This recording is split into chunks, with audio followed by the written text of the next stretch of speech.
You write, we'll just go straight in. You write, Amit, in great detail about Indian classical music, its genres, its instruments, its history. You write about when it's performed, who performs it. I hope we can talk about all these details over the course of our conversation, but I thought we could start with this crucial central word. It's in your title, Finding the Raga. What is the raga, a raga?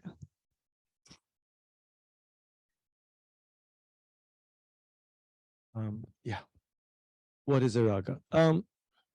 Yeah, that's a kind of, it's not only a crucial question, it's a question that would take a fair amount of time to answer, but also it's something that still can sort of be answered afresh. There's no kind of final word on the subject because the raga is, we can understand it as not being many things rather than being something. And this is true not only of the way people who aren't Indian might understand a rag, but even within the way a human being or an Indian might understand a tune or a scale, the raga is an annotation and afterthought on that form of understanding. What I mean is that it's an intervention. So even to an Indian, you would, who might know ragas, you might need to discuss again what this thing really is, because it was introduced as a thought, as a way of thinking about a mode or a scale, I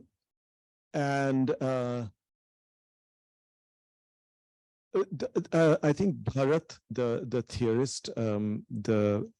theorist of theater and music and aesthetics from I think the 2nd century BCE, in his Natya Shastra, which means basically his dissertation on Natya, which is drama, but I think over here it means the performing arts.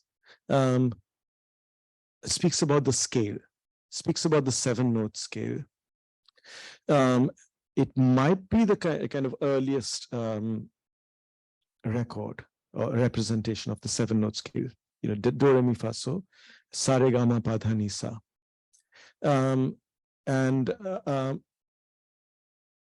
I think that a theorist called Matang in the 5th or 6th century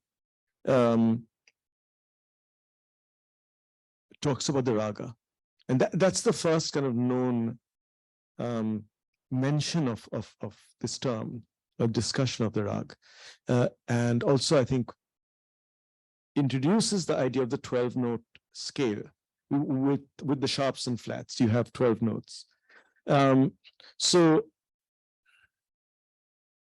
presumably these thoughts had been in the air. And presumably these are points of view. A scale is a way of thinking about musical progression. So presumably it's there. Music is there. Song is there. Now, Bharat in 2nd century BCE is coming at a certain point of time in history where he's ordering the notes in a particular way. He's identifying these 7 notes. He's ordering them in a particular way. The rag is not a scale. It's a progression of characteristic clusters of notes, moving up and then coming down.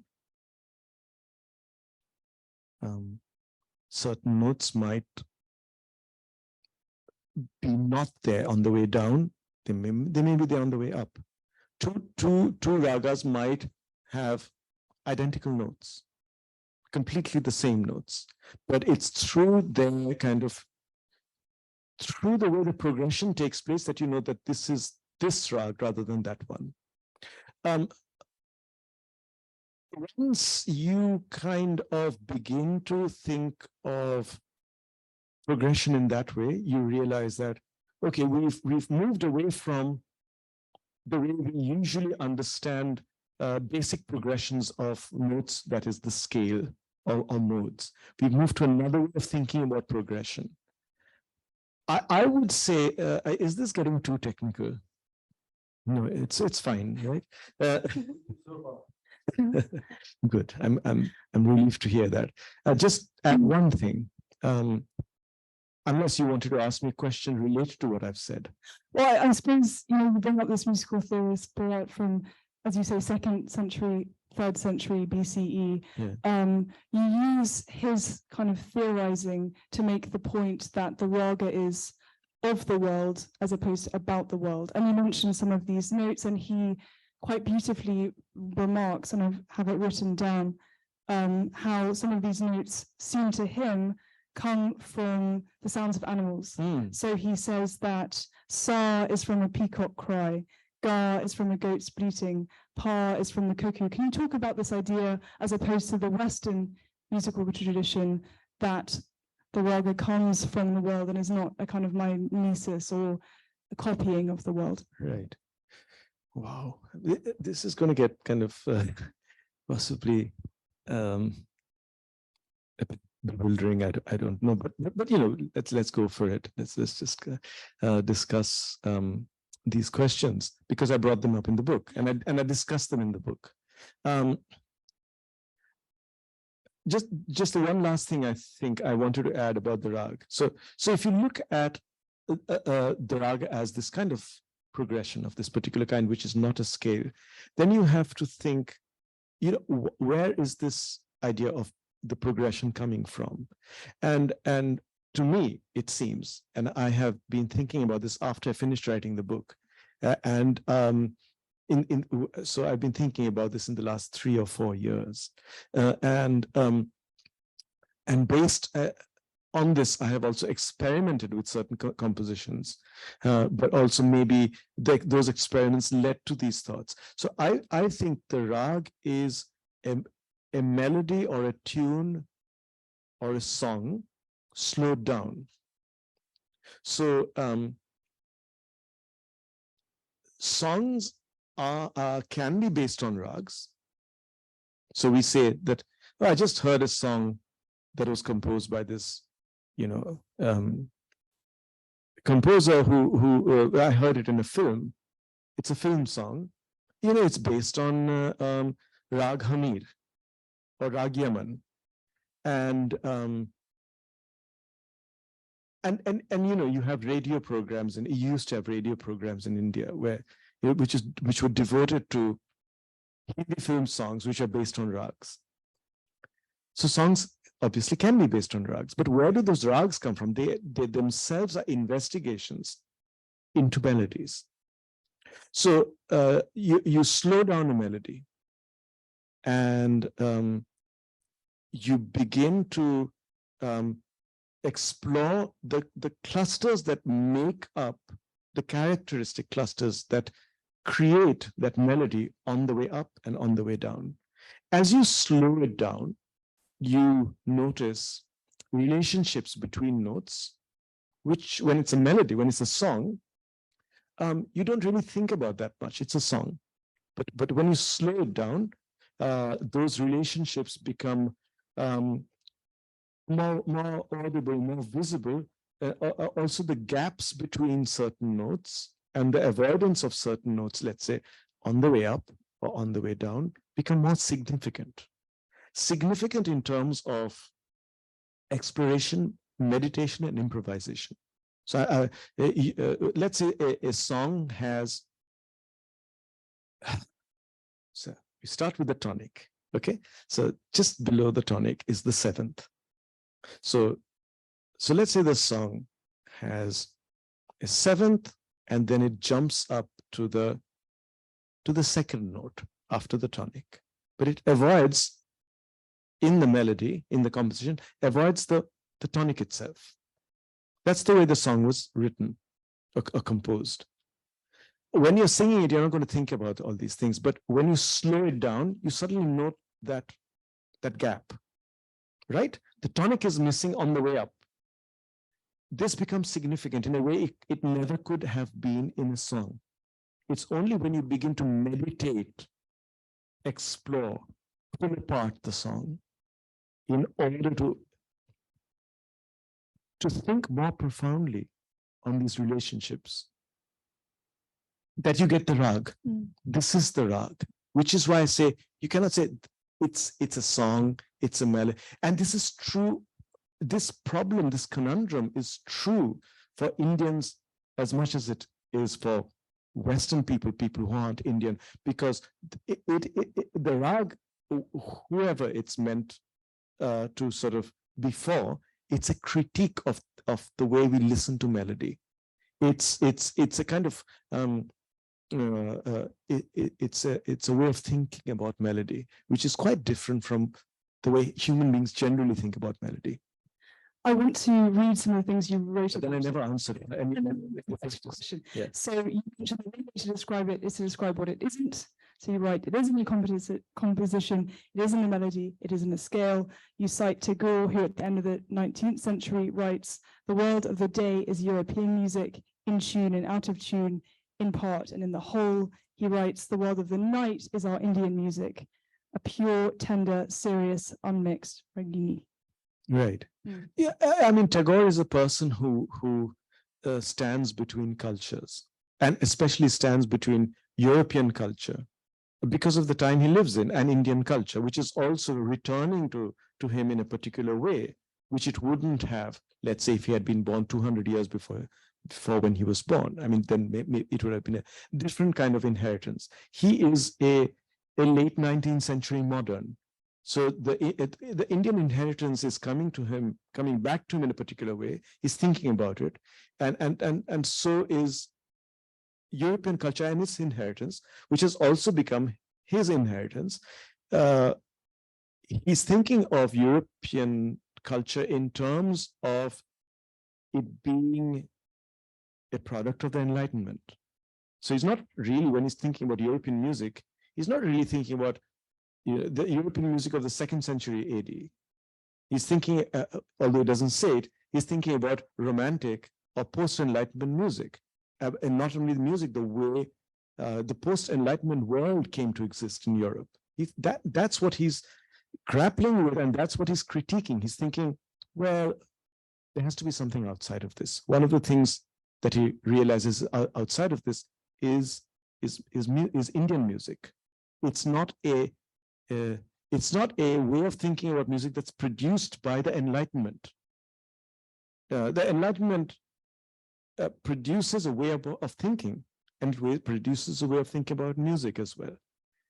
But like you, he looks to the Western classical music tradition to shed light on this Indian musical classical tradition. So can you talk about, maybe we can go back to this question of the world, about the world, yes. mimesis, so the kind of replication of nature, the copy of nature versus this music, or this lack of music coming somehow from nature itself, from the sounds of animals, from the sounds of rain. Yes, for example. Sure. I really should talk about that. But let me reassure you that it's going to become crystal clear right now, as we talk about nature, the world, nature, another name for the world in which we live. One of the way we think about art's relationship to the world is representation, right? I mean, so we think there's the world, here's life. Life exists around me or in me, and art finds ways of representing either my life, my thoughts, or life outside, or both. So we think of art as representation. So we are all also might think, because we are all children of the Enlightenment, we might think of music as representation.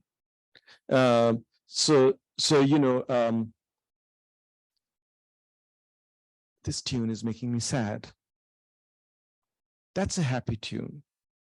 So we think of tunes being able to represent moods, for instance. We think of notes certain notes as being happy and certain notes as being sad, certain notes as being terrifying. I mean, we think of chromatic notes as, you know, where there are no, where there's no, where one note is followed by the next kind of semitone, or two or three notes of those kinds in a cluster. Say, so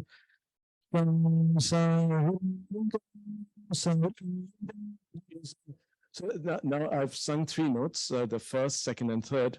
Now let me sing flats over here. Now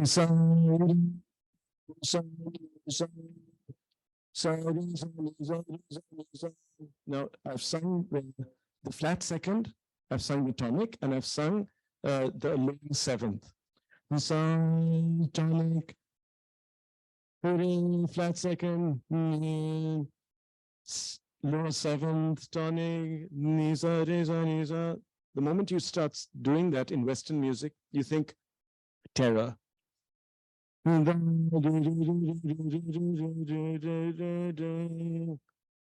don't think of this as a happy cluster of notes. Composers, when they're composing background music, and the idea of background music itself comes from this kind of faith that music can represent moods. So that, you know, something is happening in the movie, and I'm going to kind of illustrate it somehow or add a dimension to it by providing background music. Now, you won't get this music anywhere in a Hollywood film except when something bad is going to happen. You know, when somebody has come in and has a knife or something. I mean, this is the legacy of art as representation and the way we think about human moods as being the subject of representation. It depends on, as Satyajit Ray points out, the story that we're invested in being the human story, and that emerging after the Enlightenment. After the Enlightenment, everything narrates the human story, including music. Even if musicians don't think so, the Western musicians don't necessarily think in those terms, but our lay understanding of music in the West and inflected by the West will be that it's telling some kind of human story. This is a really important point you make, because I was saying, you know, this is, to my Mises, a representation of the natural world, and you've complicated that as you do in the book, that it's not only replicating the outer life, but also the inner life, the interiority. And by contrast, the raga is an homage to this life, you write. So, you know, so I'm thinking, where do these three chromatic notes occur? They occur in many rags. There are rags in which they don't occur. There are rags in which they do occur. Let me think of one. Let me mention one rag in which these particular notes, which I sang right now, occur, which is rag Shri. Rag Shri is a twilight rag. It's sung at about, you know, when the sun is setting, 5:30, 6 o'clock, whatever the time of sunset is. So, sorry, I have to demonstrate. And sa is the tonic. These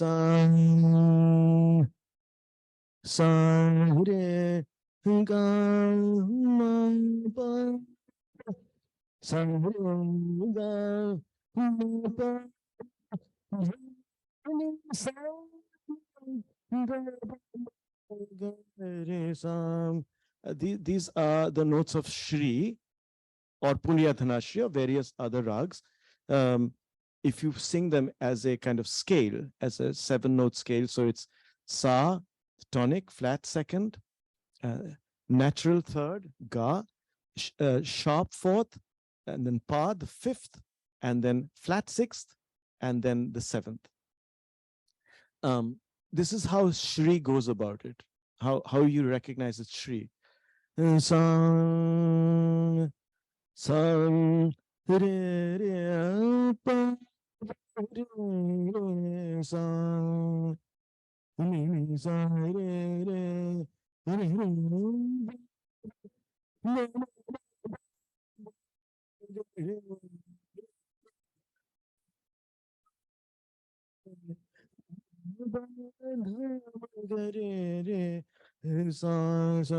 So you jump from the flat second to the fifth. So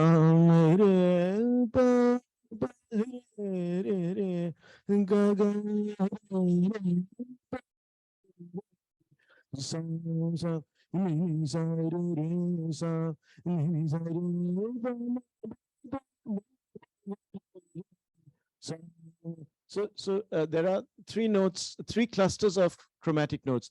In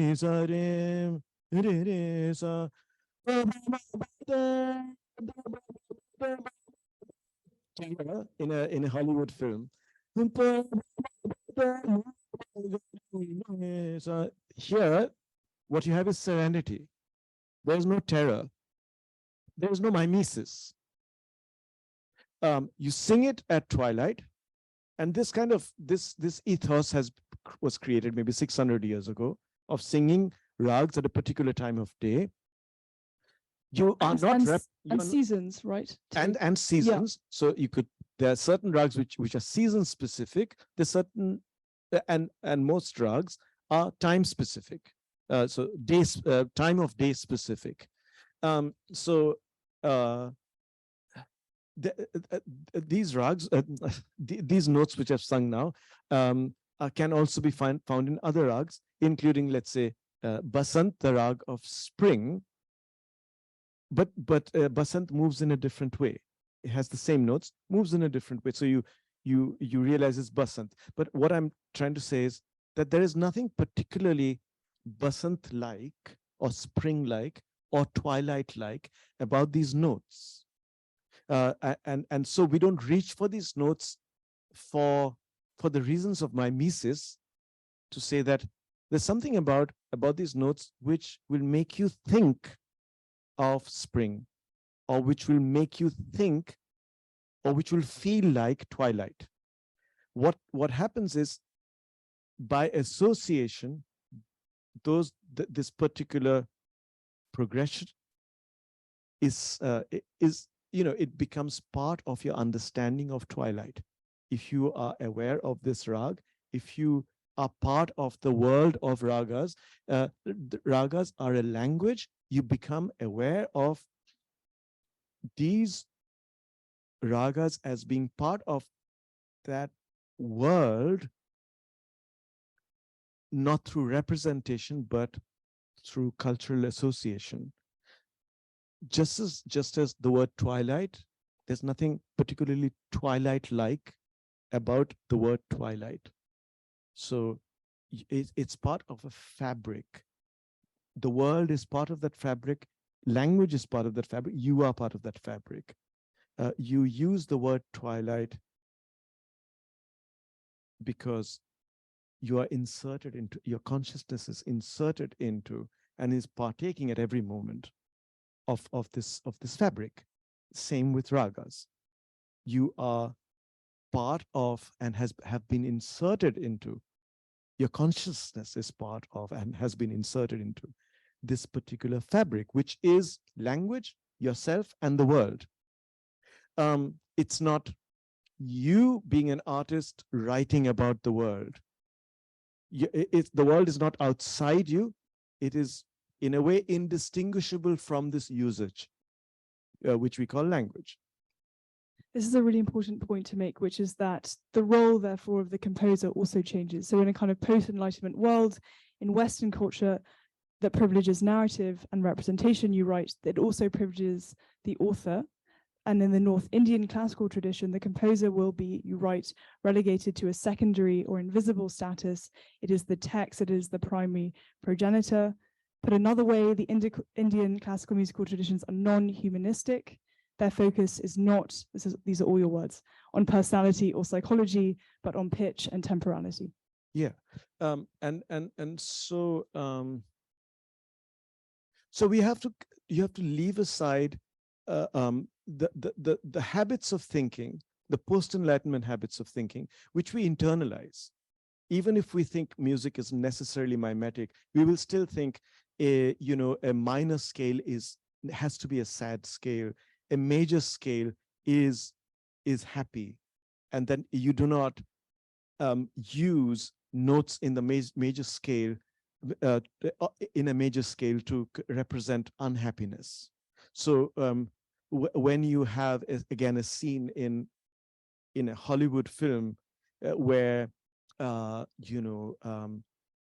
the lovers are holding hands and going off into the sunset, you do not have a minor scale playing there, usually. You certainly don't have dissonant notes. You have a tune in a major scale, whatever. I mean, the child is dancing. Again, you don't, but these are habits of thinking. They don't apply to Indian music. They needn't. And the habits of thinking are such that when Western composers are trying to break down these ideas and come up with, dissonant scales, we immediately, because we are trained to think in that way, we immediately think dissonant scales, dissonant tunes, because the person was in a state of trauma at that time, or the world was in a state of trauma at that time. So, I've heard, free improvisation, or, when Coltrane is becoming more and more kind of extreme in his improvisations, I've heard that kind of narrativized in the sense that Coltrane was then, he was a drug addict, his life was falling apart. And that's why his music was becoming more extreme. This is what I mean by mimesis. These habits of mimetic thinking don't apply to Indian music. I wanted to read a quote that you write in the book, and then maybe we can look in conjunction with this picture, three aspects of absolute. So you write, when the self empties itself, it becomes the world. It no longer needs to tell us of its feeling about a color or object. It becomes color, it becomes object. I thought possibly that might relate to. Right. This is a panel of 3 paintings by this great painter called Bulaki, they came to light again when there was an exhibition hosted by the Smithsonian, and maybe then later on in Britain in the Tate. I can't remember which institution it was. Bulaki was a painter in the court of Man Singh of Jodhpur, as far as I recall, early 19th century figure, early 19th century king. Man Singh himself became increasingly enthralled by a group of eccentric thinkers and practitioners of a particular kind of thinking called the Nath yogis. And they drew him towards what might be called non-representational, I think, ideas of the world, of being, of even understanding, non-representational, which would then, as these non-representational, these ideas to do with non-representation began to spread all over the world, they in the 18th and 19th centuries, they would become a very important resource for modernism. Now, this is early 19th century, about 1817 or something, I think. It is probably the first work of abstract art as we now understand it. The curator has called it three takes on the absolute, or something like that. Well, takes is my word. Three aspects. Three aspects of the absolute. 3 aspects of the absolute. Lots of people look at this painting as a progression. There's nothing there, then there was a human being, and then there was a human being and some sort of a rock or earth. But I see them as 3 different takes. They're 3 equally valid takes. I don't see them as a progression. In this take, I mean, what Bulaki is trying to do is deal with the non-representational. as subject, but also as aesthetic, as form. So a lot of people looking at these paintings, and especially looking at the one on the left, if they have, again, certain habits of thinking about painting, will think it's not a painting. I mean, which is what happened with abstract art, or with even with expressionism. You know what the kind of critical responses, the first critical responses to expressionism were that, what is this? I mean, these are blotches, or there were other colorful words used for the so-called human figures, because it was so far away from the masterful kind of realism of the Renaissance and neoclassicism. So what happens then with paintings like that, and what happened then when, for instance, when Turner exhibited rain, steam, and speed, nobody could see, the steam engine. They barely understood what he meant. Rain, where's the rain here? Where's the steam here? What is being portrayed? And it was a controversial painting. Turner was anyway controversial, and it was a controversial painting. I mean, once again, see the progression of ideas to do with the non-representational, taking a grip as, painters, artists, writers, thinkers everywhere try to get out of this whole kind of shackling realism and mimesis of neoclassicism and the Renaissance, which is what informs us about what a painting should be like, is our default way of thinking about what a good painting should be. And they were completely fed up of the Renaissance and of neoclassicism. And it was shackling to them. They did not want to paint another, perfectly produced figure in oil. So they moved away, and art non-representational lineages from other parts of the world helped modernists everywhere, including those in India and in those parts of the world which had those older lineages of non-representational art. So what I was saying is that something also similar begins to happen, has already happened with the rag. When in the 6th century the rag is introduced, or it's already there, and Matanga is talking about it, something is going on which has departed from the tune as, or the melody or a song as a recognizable entity. The song is a recognizable entity. It lasts for whatever, 5 minutes or 4 minutes. If you sing it for, if you repeat some of the verses, 10 minutes, but it all has a particular shape. The rag, by slowing it up, by slowing up the melody of the song and investigating it, which is what I call a rag. A rag is an investigation into a melody. Gradually make the effect of the rag is that way of thinking, which we are calling the rag, is to make the song less and less recognizable as song. So people think, what is going on here? And especially with the genre called the khayal, which begins to emerge in the 18th century and becomes the predominant vocal classical form in the 20th century. And by the early 20th century is becoming a vehicle of further slowing down. People listening to classical music think, it's classical music. This is typical. You don't know what Indian classical music. I'm not talking about Western classical. What the hell is going on? This is not music. This is not a song. So as a form, the song is losing its recognizability in this particular domain, which is the domain of experiment.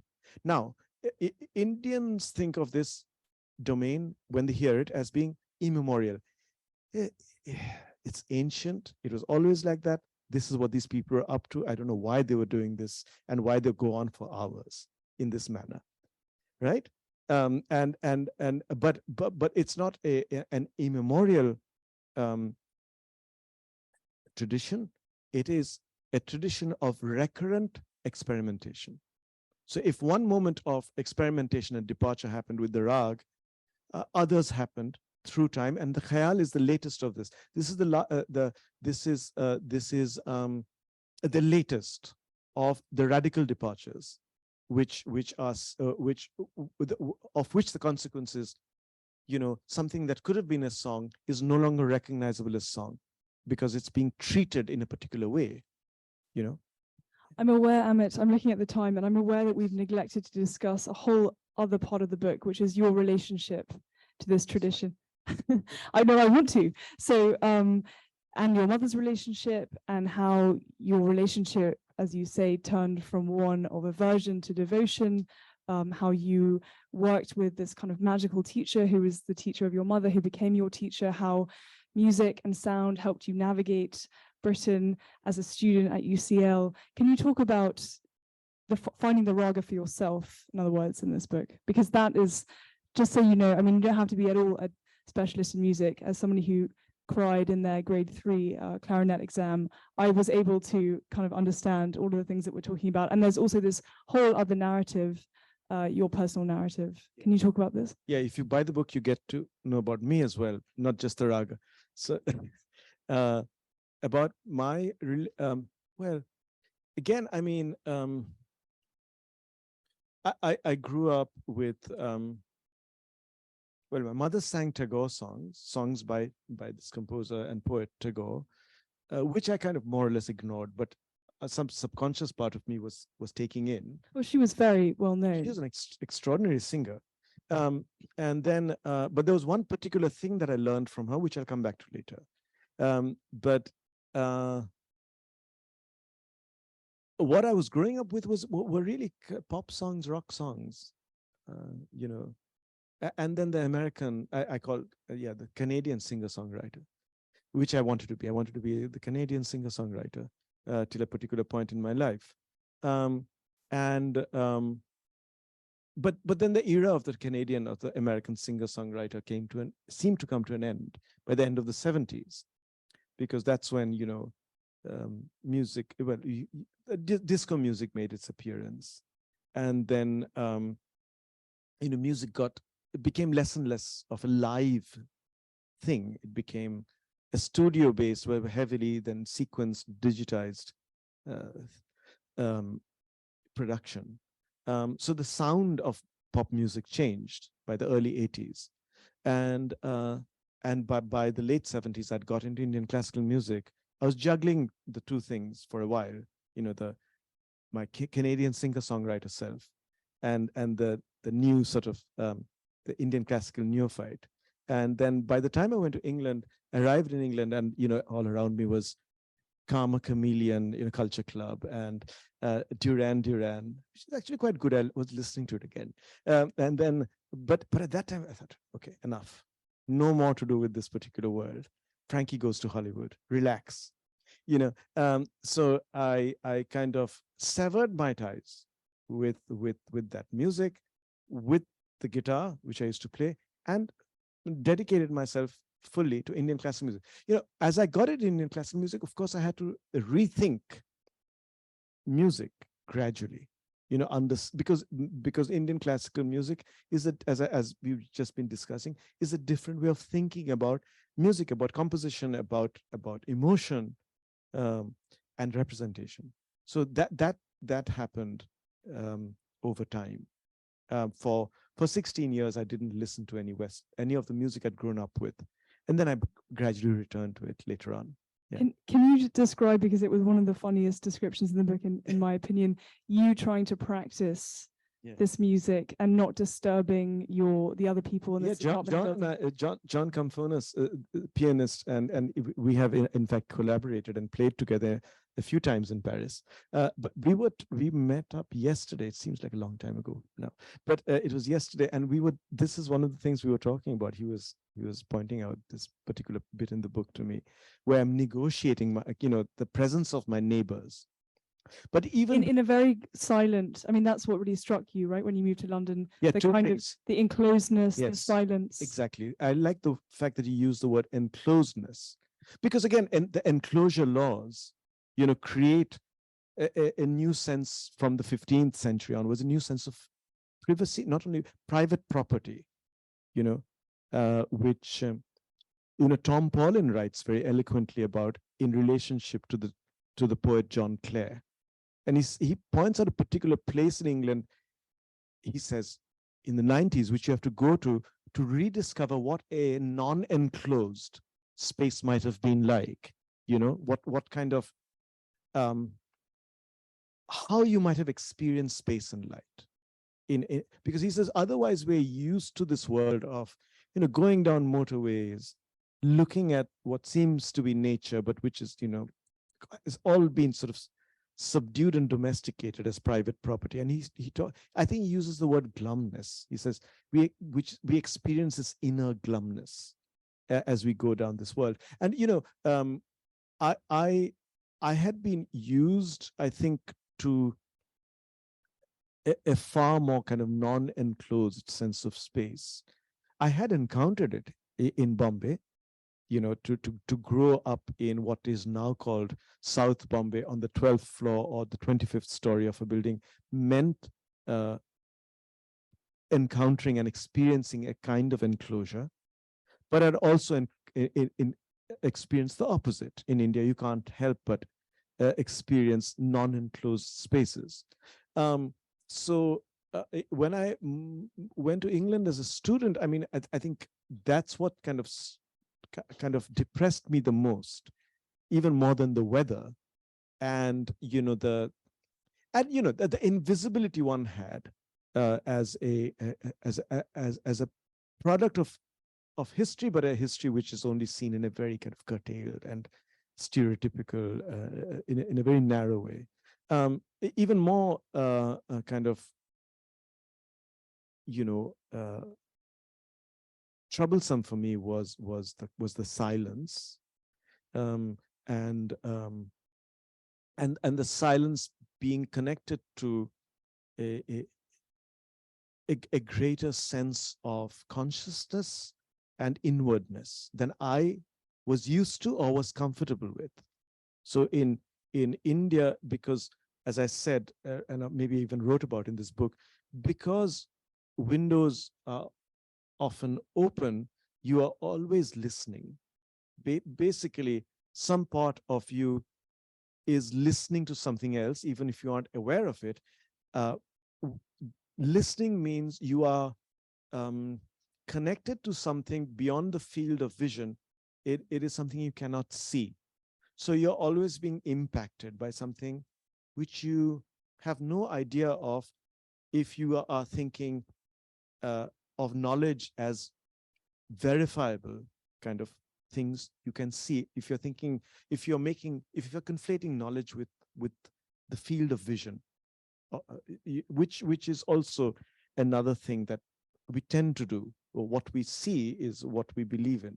So in India, you're being decentered all the time by what you cannot verify, what you cannot imagine, but what is at hand, which is nearby. Now, this means that you cannot be completely inward in India. There's an erosion of inwardness, which leads to a kind, it can be irritating maybe, but it can also be on a daily level, rhythmic and liberating. What I found in London was this kind of sense of inwardness in myself and others.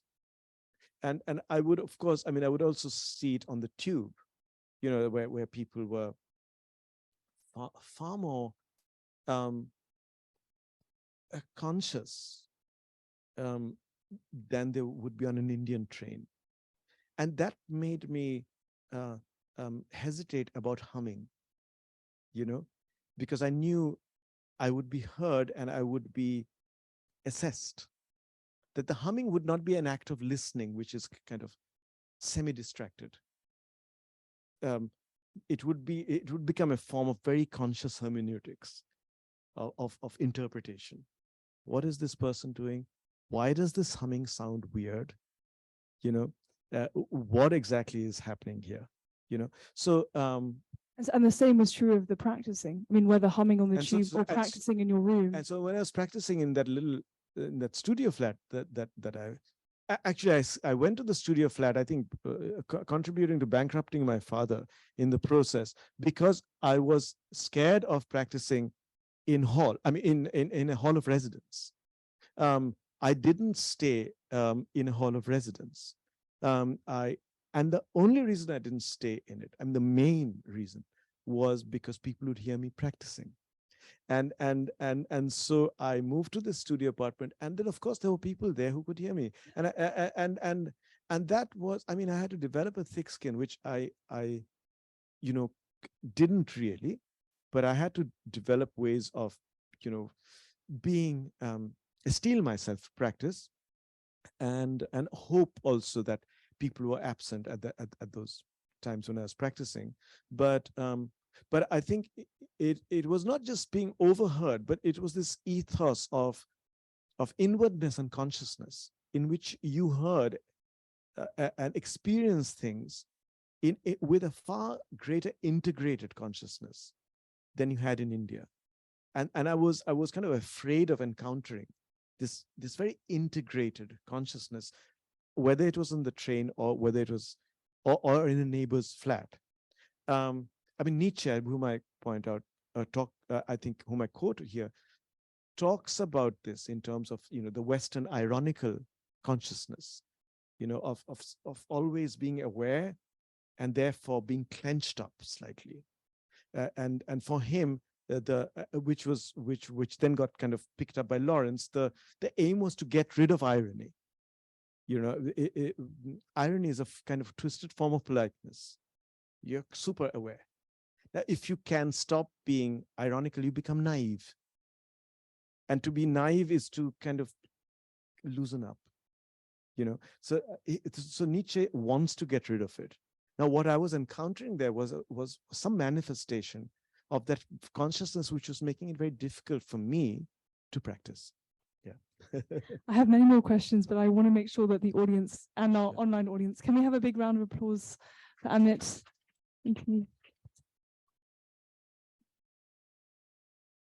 We have about 10 minutes. This clock is fast. We have about 10 minutes for questions. So I'll refer you to Alfonso, who will bring you the microphone if you have one. Thank you very much, Amit. I just want to ask you a question. You describe the raga as an exploration of a melody. It's kind of a slow motion that allows you to find the way between the notes. But I wonder, when you today, contemporary, you play raga accompanied by instruments, how do you harmonize it? How do you harmonize it or do counterpoint to play the raga today when you play with instruments? Because I don't know. I mean, it's my ignorance. I mean, how do you how do you add relation to musical notes? I mean, of course, with the raga, one is not thinking in, when one is thinking of tension or musical tension, one is not thinking in terms of harmony or counterpoint, but other things which create similar tensions. And the tension, one of the main tensions is with tempo and the time cycle of the particular beat to which it's set. So raga compositions are set to ragas, of course, but also the composition will be set to a particular beat, which will be pretty complicated. And then part of what the singer does with the raga will be to sing in free time, but come back to the one. And part of what they will also be doing is playing around when it comes to that part of the composition with the beat, with the time cycle. So should I give him an example? Yeah. So let's say, so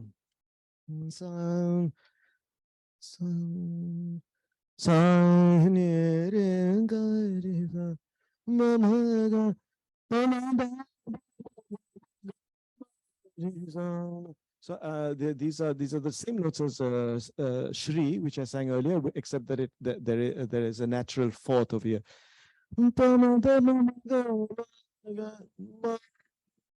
That's the natural fourth. So anyway, just kind of give you a quick delineation of the rag. It's just called Purvi, and I'm going to sing a few lines in a composition in a drut, which means fast or medium fast. Tintal. Tintal means 16 beats.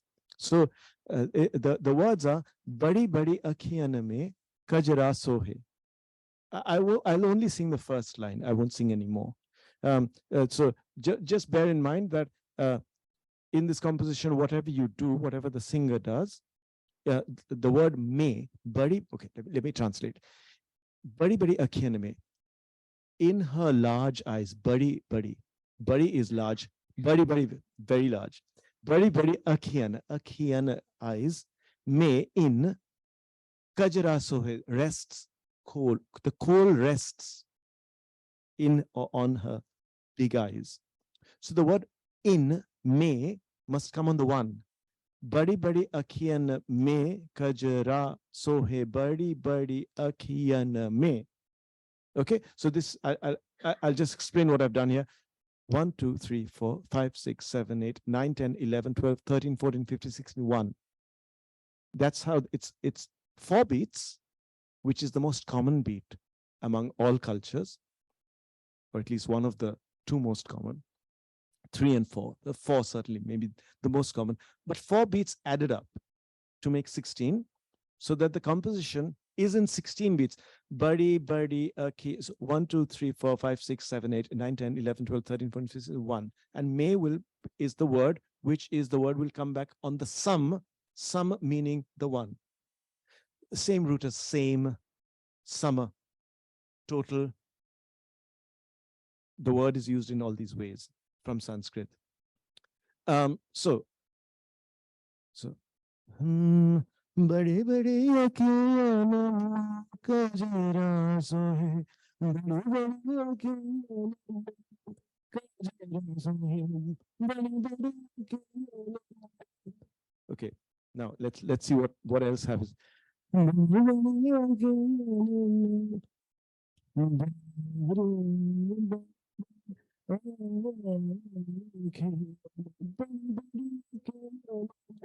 Now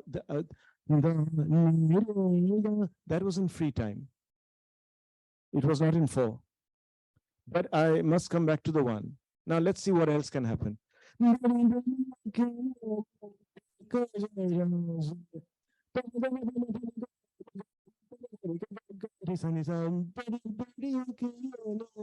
Those are sargams, named notes. What is the word solfege? What's the in Western music? Like I'm naming the notes, like the do re mi fa so pa ma pa dha. So I'm naming those notes and improvising on them. But these are improvisations, rhythmic improvisations.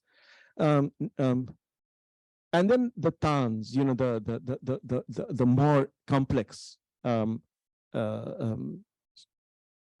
melodic structures, with which you're also improvising, but also playing around. So you can play around with the words themselves.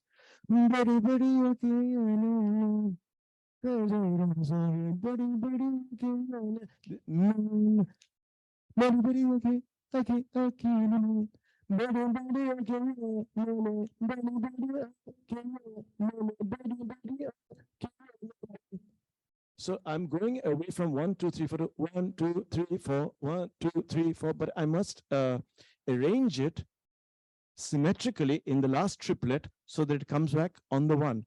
I'm doing this through training, extempo, seemingly extempo. You know, so these are not, I haven't memorized these phrases. I'm just doing them for you now, but that's part of this. Now, what happens of this particular training, this particular kind of music, the tensions, there are various other tensions as well to do with the rag is too, which have to do with the elision of certain notes, as I said, the lead up to the next note. Now, but I'm talking about the tabla because you asked about the other instrument, and the other instrument, the main instrument here, with which the raga and the exponent of the raga is in tension with, is the tabla, is time. And what happens in khayal is this is expanded even further, so that the time cycles are slowed down completely, especially in the sort of innovations that began to happen through Ustad Abdul Wahid Khan and then later Ustad Amir Khan in the early 20th century. So I'll give you a quick example of this. So I just was telling you about Tintal, which is the 16-beat cycle, which goes like this: na din din na, na din din na, na din din na, na din din na, na. So 1, 2, 3, 4, 5, 6, 7, 8, 9, 10, 11. So now with another time cycle, 12 beats ektal. It's called ektal. It goes like this. It goes 1, 2, 1, 2, 1, 2, 1, 2, 1, 2, 1, 2, 6 twos. Okay. So din din dhagadika tunna katta dhagadika dinna din din dhagadika tunna katta dhagadika dinna. This is ektal. And you have compositions to ektal. Now, what Amir Khan did was he began to slow it down. Abdul Wahid Khan slowed it down. Amir Khan slowed it down to the extent that it became din. So what I'm saying is din din dhagadika tunna 1, 2 din din. This is how he slowed it down. Din. Din. I'll play it for you from my phone if I can. I want to make sure that if there are other questions, Sure. we have time for them. I'll just quickly play. While you find it, are there questions? And maybe Alfonso can.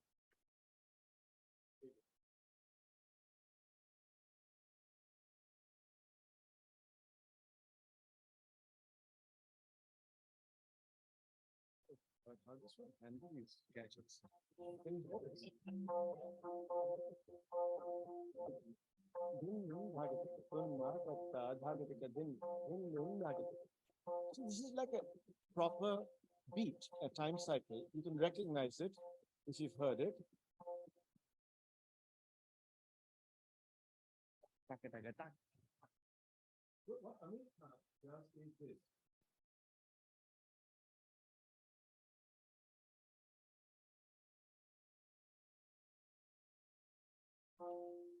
So I won't play the whole thing. We don't have that much time.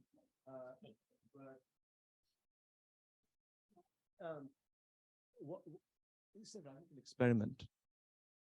A beat is losing its form and recognizability as a beat. So when he was doing this with the tals, people were responding the same way as, people responded to the Impressionists. What is this? And the gap din. So basically it's din, 2, 3, 4. Din, 2. But there are these large gaps which you don't hear the 2, 3, 4, which has it's been stretched to allow that thing to come in. So over there, the singer is also further slowing down the rag. The amount of kind of exposition that's being done in free time only coming back into the 4 din when he or she is coming back to the 1 is extraordinary, this stretching. So we are looking at a particular form of thinking, a particular form of experimentation, which then have a whole host of tensions and counterpoints in a very different way from harmony. I think there should be a round of applause just for the answer to the question. Okay, maybe one more. Super, okay.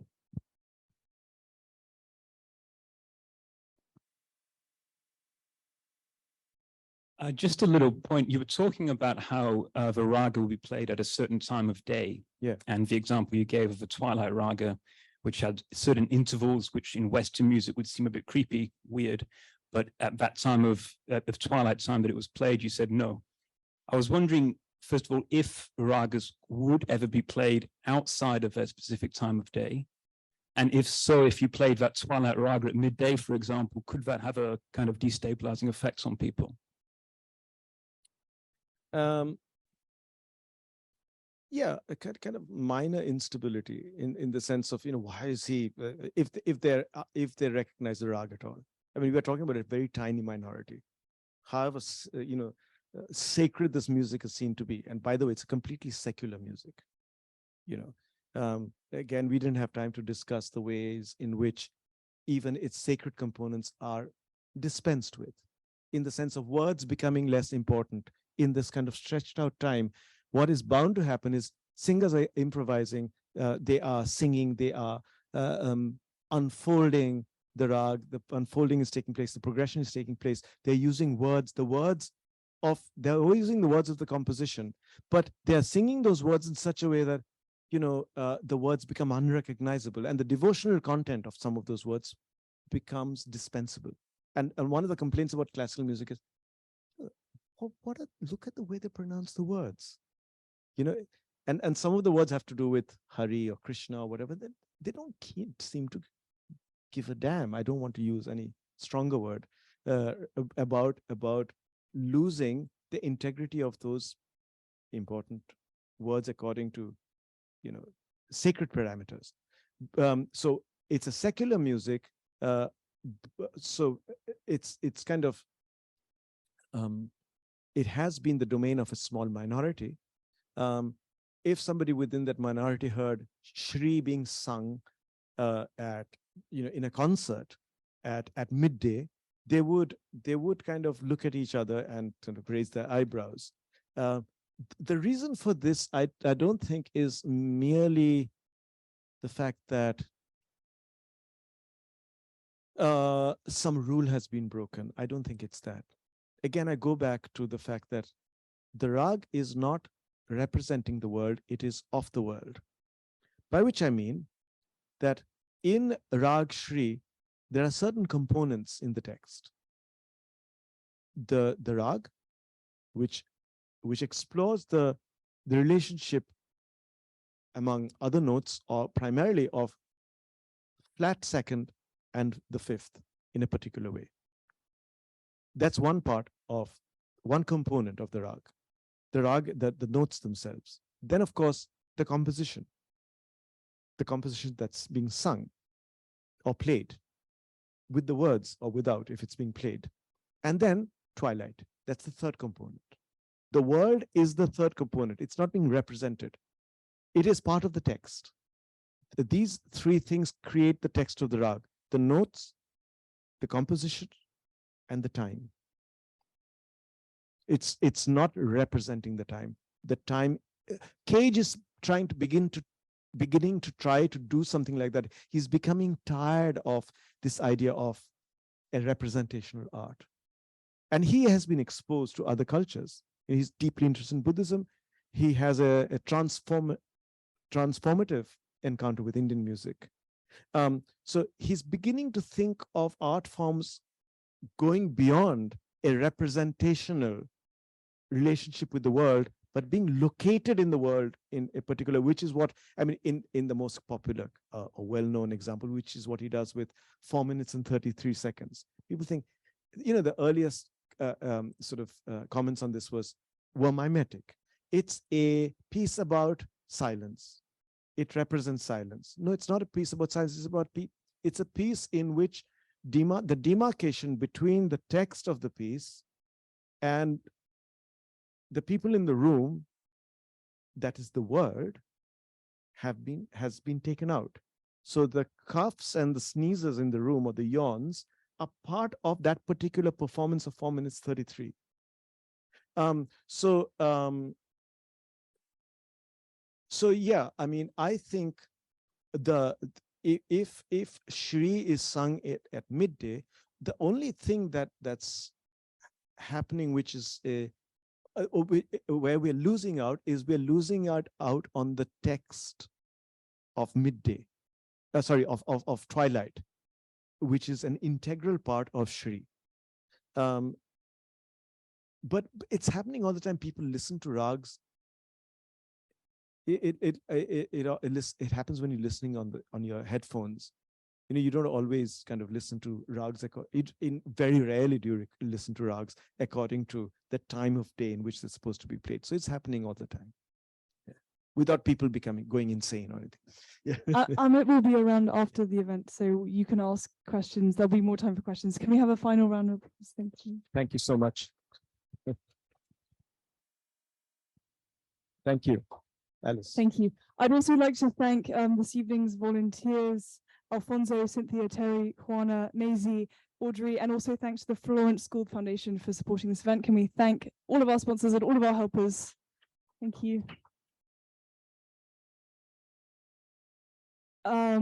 This is our last event of the season, and I have said this in various ways over my 2 years here. The power of conversation, it's worth highlighting, the power of reading and writing is very powerful and transformational, and we host all of these events for free. We would ask you to continue to help us host these events for free. We suggest €10 per person per event, but we will accept anything that you'd like to donate. So I urge you to donate to the library, and of course, go and buy a copy of this fantastic book. There's much more that we haven't said. So thank you. Have a nice evening. Have a nice summer. Cheers. I'm Audrey. I'm the executive director of the library. And one more final round of applause for Alice. This is her final program with the library. So two absolutely amazing years with the library, and she's put us in very good stead, expanded the library's programming and its depth and breadth and the kind of conversation that we had tonight. So she's off to really exciting new things in the US, getting her PhD at Princeton in history. So you found Alice here first at the library. So I hope you'll follow her career and her future publications. And I know she'll be back here to present her future book. But it's been such a pleasure working with you, Alice. And she has her body of work on YouTube. So you can revisit her many programs on our channel. So thank you again for all of your work. Thanks.